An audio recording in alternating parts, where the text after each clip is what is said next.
और उत्तानपाद को राजा बनाया गया। तो उनके दो पुत्र पैदा हुए, प्रियव्रत और उत्तानपाद। उत्तानपाद से ध्रुव जी महाराज और उनके वंश का वर्णन इतना सुनाया श्री सुखदेव जी ने। और फिर कहा कि परीक्षित, मैं तुम्हें बात बताऊं, मुझे बताओ। फिर से ध्यान करो। मनुष्य रूपा के दो पुत्र, प्रियव्रत, उत्तानपाद, तीन पुत्रियां, आकृति, देवहूति और अश्वती। आकृति का रुचि प्रजापति से विवाह हुआ यज्ञ से, और देवहूति का कर्दम की आत्मा से विवाह हुआ। प्रसूति का दक्ष प्रजापति से विवाह किया गया। उनकी 16 कन्याएं उत्पन्न हुई। 13 धर्म को ब्याही गई, एक धर्म, एक अग्नि को, एक पितृगण को, और जो 16वीं कन्या सती वो महाराज शिव को ब्याही गई।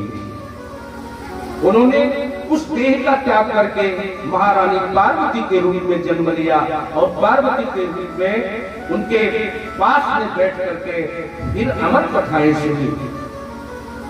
अच्छा महाराज जी, और उन्होंने ये भी बताया कि देवहूति से देवहूति की 9 कन्याएं पैदा हुई। और प्रथम सृष्टि में जब बाद में कल्प हुआ, उस समय ब्रह्मा के मानस पुत्र 10 पैदा हुए। 10वां पुत्र नारद पैदा हुआ। उनमें मरीच, अत्रि, अंगरा, पुलस्त, पुलह, कृत्य, वशिष्ठ, अथर्वा, भृगु और नारद पैदा हुए। 9 और 10वें नारद।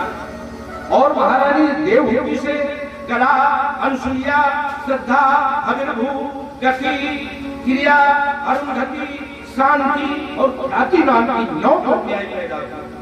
इन सबका विवाह मरीच के साथ कला का, अत्रि के अनुसुईया के साथ, अंगरा का श्रद्धा के साथ, पुलस्त का हरिभु के साथ, पुलह का गति के साथ, क्रतु का क्रिया के साथ, वशिष्ठ का अरुंधति के साथ, और अथर्वा का शांति के साथ विवाह हुआ।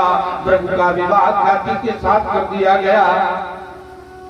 अच्छा महाराज जी, उन मानसिक सृष्टि से इस मैथिली सृष्टि का विवाह, एक कोई चीज मन से पैदा हो, और फिर मनुष्य रूपा तो मैथिली सृष्टि, जहां से पूरी दुनिया के मनुष्यों का जन्म हुआ।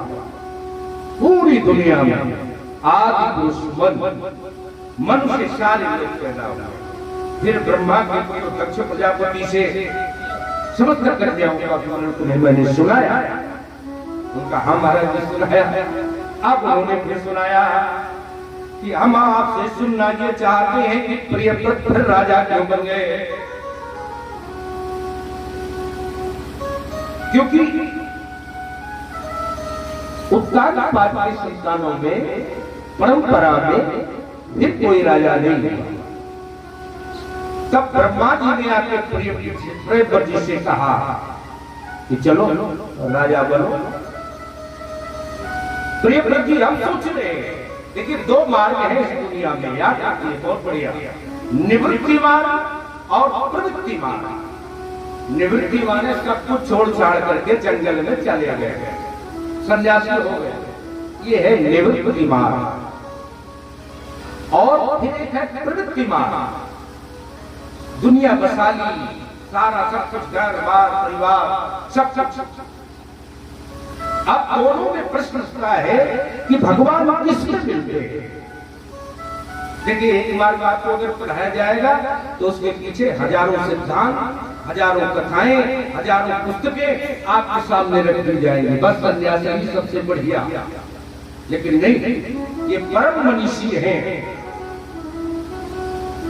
ये परम मनीषी हैं जो हमारा मंथन करते हैं, ग्रंथों का मंथन करते हैं, फिर एक सूत्र मुझे ले जाते हैं। उस सूत्र से हम अपने जीवन को अच्छा बनाते हैं। नहीं तो ब्रह्मा ने 3 बार अध्ययन किया, समझ में नहीं आया क्या लिखा है।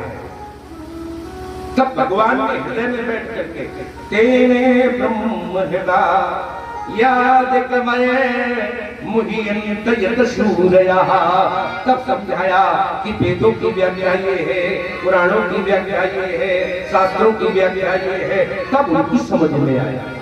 समझा नहीं जा सकता। वे पुराण पढ़ करके हम मार्ग तय नहीं कर सकते, लेकिन महात्माओं की कृपा से मार्ग मिल जाता है। तो निवृत्ति मार्ग में क्या है? जंगल में गए, क्रम संन्यास ले लिया, रहने लगे। या सुखदेव जी जैसे जन्म लेते ही जंगल चले गए। दूसरा है प्रवृत्ति मार्ग। भगवान किसे मिलता है? निवृत्ति मार्ग में, प्रवृत्ति मार्ग में नहीं, वो दोनों में जाता है। वो कहता है मैं प्रवृत्ति में भी और निवृत्ति में भी रहता हूं। जैसे जनक जी प्रवृत्ति मार्ग और भगवान के यहाँ आए, जैसे दशरथ जी प्रवृत्ति मार्गी हैं, भगवान इनके यहाँ पर भी आए। प्रवृत्ति मार्ग में तमाम लोग रहे और भगवान ने उनके यहाँ कश्यप जी के यहाँ जन्म लेकर के भगवान ने सिद्ध कर दिया कि चाहे प्रवृत्ति हो चाहे निवृत्ति हो, मैं उनका भी हूं और मैं तुम्हारा भी हूं। बस मेरे पर समर्पण तो करके देखो, सब कुछ मुझ पर छोड़ो। जब तक तू सोचेगा कि मैं करूंगा, तब तक मैं जिम्मेदारी नहीं लेता। एक बहुत बढ़िया सिद्धांत से आपको समझाने का प्रयास करें। राजा चला अपने घर से मंदिर में, मार्ग में बहुत से कांटे पड़े थे, उससे उसका उत्तरी दुपट्टा उलझ गया। सैनिक ने कहा राजा जी दुपट्टा ले लो। बोले नहीं, कल फिर भगवान वो मंदिर चला गया। एक किसान अपनी धोती को सिल रहा था, सिलते सिलते थक जा रहा था। नारद जी ने पूछा, अरे तुम्हारी व्यवस्था करा देंगे, क्यों सिल रहे हो? बोले नहीं नहीं, 6 महीने चला रहा है। एक की गलती ये है कि 6 महीने चलाना और उसकी कल मिलेगी, ये विनती है भगवान से। और बस नारद जी महाराज गए कि कह देंगे कि किसान को अभी व्यवस्था करके दीजिए। विष्णु भगवान ने देखा नारद जी आ रहे, उनसे वही कहेंगे। तो नारद जी के आने से पहले उन्होंने कहा कि सुनो। बोले क्या? बोले उस राजा के लिए करिए की व्यवस्था करो। नारद जी ने कहा रुको महाराज जी, क्या कह रहे हो? बोले ये कह रहे हैं उस राजा के लिए उत्तरी की व्यवस्था करो, दुपट्टा दो। और महाराज जी किसान को नहीं देख रहे हैं, उसकी धोती बिल्कुल फट गई है। बोले नारद जी बैठो, तुम्हें समझाओ। बोले बताओ महाराज जी। बोले बताने लगे कि किसान की मनसा सुनिए, किसान की वृत्ति सुनिए। क्या कहा उसने? कि हमारी धोती को 6 महीने मुझे चलाना है, तो ठीक 6 महीने बाद व्यवस्था कर देंगे। और उसने क्या कहा कि कल मुझे भगवान फिर देगा, तो उसको कल व्यवस्था करनी है। भगवान ने एक संकल्प लिया है। कैसे? गीता में आप लोग भी पढ़ते हैं लेकिन कभी सुनते नहीं। क्या कहा भगवान? क्या कह रहा है? पढ़ लिया गीता, पढ़ क्या ली? उसमें देखिए उन्होंने लिखा, ये यथा माम प्रपद्यन्ते तांस तथैव भजाम्यहम्। जो मुझको जैसे भजता है मैं उसे वैसे ही तो भजता हूँ। तुम मुझसे जो चाहो वो करा सकते हो, लेकिन मन का संकल्प ठीक हो। किसका संकल्प ठीक हो? मन का संकल्प ठीक हो, और किसी का संकल्प नहीं। बुद्धि का निर्णय मैं नहीं मानता हूँ, मैं तो मन का संकल्प मानता हूँ। मन मन मना भवो मन भक्ति माम बुद्धि निवेशयः। अरे बुद्धि मुझे समर्पित कर, मन मुझे समर्पित कर। और राजा ने कहा युद्ध चाह, युद्ध भी कर। अर्जुन ने कहा ठीक। अर्जुन बड़ा चतुर है, देखो बुद्धि लगाता है। पहले तो कहता है साधी माम के शिष्यम, हम तो आपके शिष्य हैं, लेकिन बात मानने को तैयार नहीं। जैसे दुबे जी परिचित हैं, लेकिन व्यास मानने को तैयार ना हो तो बेकार चला जाएगा। अरे कल के लड़के चाय के ब्याह नहीं, मन को बिल्कुल ठीक रखिए, शुद्ध रखिए। मन से ही सब कुछ मिलता है, मन से वो परमात्मा मिलता है। तो प्रियव्रत से भगवान से ब्रह्मा ने कहा, बात कहाँ चल रही थी? प्रियव्रत भगवान ने कहा कि भाग्यम फलत सर्वत्र न च विद्या न च पौरुषम। न तो मेरा पुरुषार्थ काम आता है, न विद्या काम आती है, न बल काम आता है, कोई कुछ काम नहीं आता। क्या मिलता है? भाग्य। भाग्य में जो लिखा होता है वही मिलता है। मन को समझाने लगे, कर्म का लेख मिटे ना मोरे भाई, कोई लाख करो चतुराई।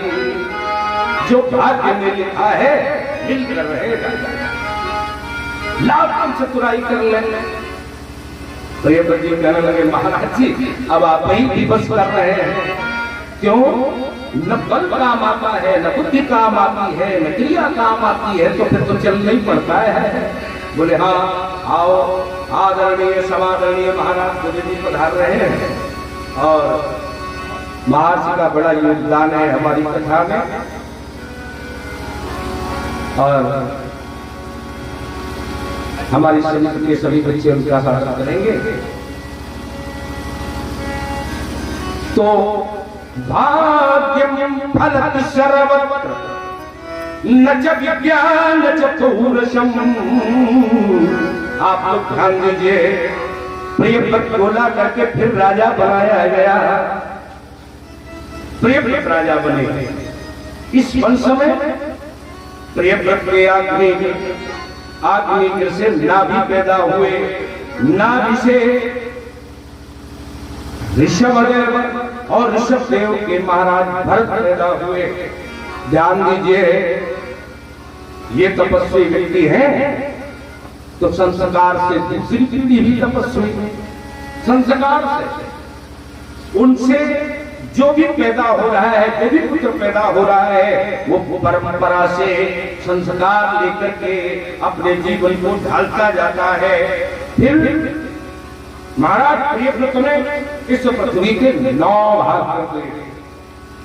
9 भागों के अलग अलग राजा बनाए गए। नाभि से महाराज ऋषभ जी पैदा हुए। इन्होंने संत परंपरा का ये तो बिल्कुल अद्भुत वेश धारण करके जंगल चले गए। इनके 100 पुत्र पैदा हुए। 9 बहुत बड़े सन्यासी, 81 पुत्र कर्मकांडी ब्राह्मण बन गए। 9 पुत्रों ने पूरी दुनिया को शिक्षा दी, जिनको 9 योगेश्वर कहा जाता है। 9 योगेश्वर वो इन्हीं के पुत्र हुए। प्रथम पुत्र को महाराज ने राजा बना दिया, महाराजा राजा बने। बहुत सुंदर कथा है, आप लोग इस कथा पर पूर्ण ध्यान दीजिए, बड़ा आनंद आएगा। ये उन संतों के लिए बड़ी अच्छी कथा है जिन्होंने निवृत्ति मार्ग अपनाया है। अभी आपको मैंने प्रवृत्ति मार्ग और निवृत्ति मार्ग समझाया है। जैसे सबरी प्रवृत्ति से निवृत्ति की और महाराजा जनक निवृत्ति से प्रवृत्ति की ओर आए। महाराज दशरथ प्रवृत्ति में ही रहे। अन्य नंद वसुदेव ये सभी लोग भक्त हैं, लेकिन प्रवृत्ति मार्गी हैं। इनके यहाँ भी भगवान प्रकट हुए। कपिल देवहूति जी, गर्दन जी महाराज सन्यासी हैं, निवृत्त मार्गी हैं, लेकिन इनके यहाँ भी भगवान कपिल के रूप में प्रकट हुए। तो चाहे निवृत्ति हो चाहे प्रवृत्ति हो, भगवान सबके हाथ में। और शबरी निवृत्ति मार्ग में जाती है तो अंत में थक जाती है। निवृत्ति मार्ग में थक करके उसने कहा कि अब लगता है गड़बड़ है।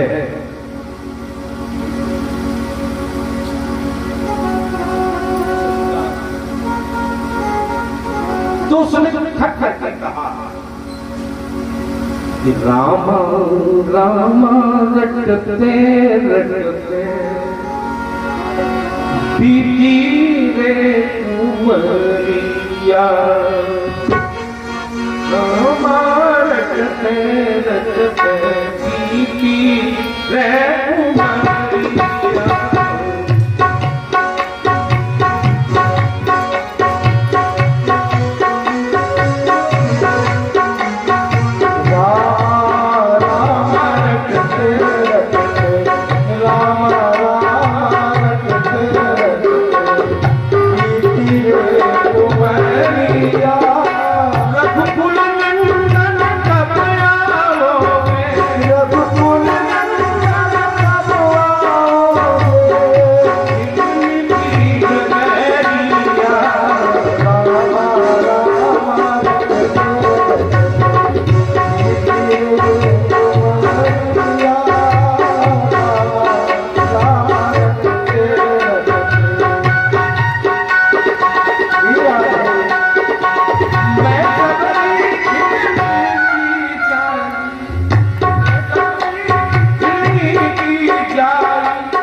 अपने प्रभु की खातिर मन से चुन चुन के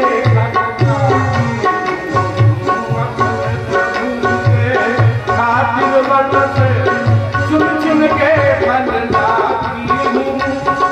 मीठे मीठे पैरन से, हाँ मीठे मीठे पैरन से लागी मैं रामा रामा रटते रटते बीती उमरिया, रामा रटते रटते बीती उमरिया। रघुकुल नंदन कब आओगे, रघुकुल नंदन कब आओगे, डगरिया रामा रामा रटते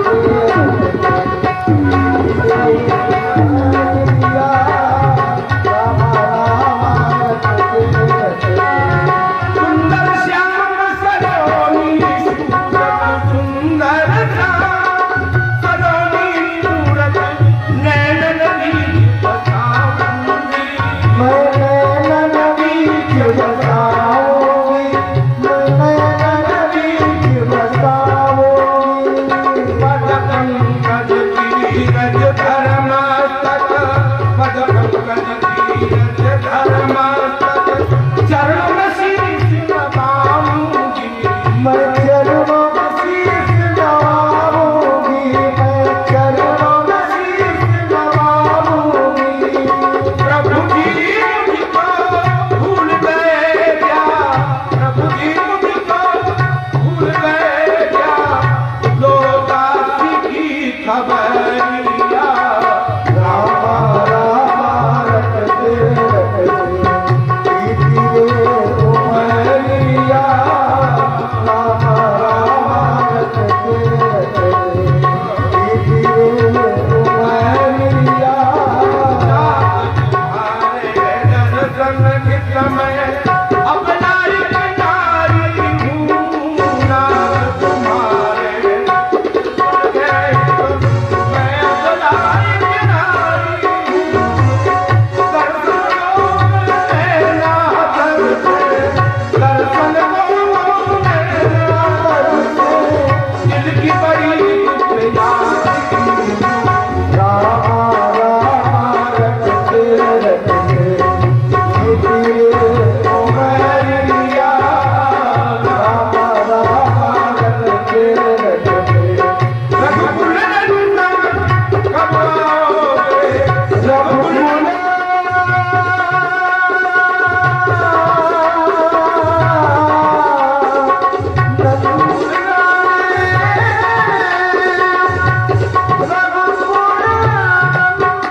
पैदा